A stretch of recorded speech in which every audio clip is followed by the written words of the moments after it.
ಅದೇನಾಗಿದೆ ಅಂದ್ರೆ ಹಿಂದೆ ಜಿಲ್ಲಾಧಿಕಾರಿಗಳು ಮತ್ತು ಇವರು ಸಿಇಒ ನೇಮಕ ಮಾಡ್ತಿದ್ರು. ಈ ಸಾರಿ ಏನಾಗಿದೆ, ನಮಗೆ ಕೇಂದ್ರ ಸರ್ಕಾರ ಆಡಿಟರ್ ಇಲಾಖೆಯಿಂದ ನೇಮಕ ಮಾಡಿದ್ದಾರೆ 4 ಜನ ದಿವಸ ಸಮಿತಿ ಸದಸ್ಯರಾಗಿ. ಇವು ಕೊಡ್ಬೇಕಾ ಅವ್ರು ಕೊಡ್ಬೇಕನ್ನೋದು ಇದಿದೆ. ಇವರು ಸರ್ಕಾರಕ್ಕೆ ಪತ್ರ ಬರೆದಿದ್ದಾರೆ, ಆದ್ರೆ ತಡ ಇಲ್ಲಿವರೆಗೂ ಅಲ್ಲಿಂದ ಸರ್ಕಾರದಿಂದ ಏನು ಬಂದಿಲ್ಲ.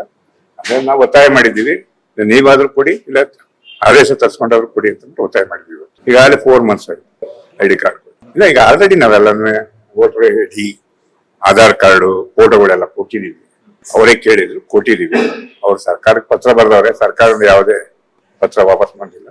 ಅದರಿಂದ ವಿಳಂಬ ಮಾಡಿದ್ದಾರೆ. ಅಧಿಕಾರಿಗಳು ಯಾರು ಗೊತ್ತಿದೆ, ತಮ್ಗೆಲ್ಲ ಗೊತ್ತಿದೆ. ರಾಜ್ಯ ಸರ್ಕಾರ, ಕೇಂದ್ರ ಸರ್ಕಾರ ಏನಿಲ್ಲ, ಅವ್ರು ತಿಳ್ಕೊಳಕ್ಕೆ ಹೋಯ್ತಾ ಇಲ್ಲ. ಈಗ ಕೇಂದ್ರ ಸರ್ಕಾರ RDP ನಮಗ್ ಬಂದಿದೆ ಪತ್ರ. ಅದನ್ನ ಯಾರು ಕೊಡ್ಬೇಕು ಅನ್ನೋದು ಇವರಿಗೆ ಪ್ರಶ್ನೆ ಆಗಿದೆ.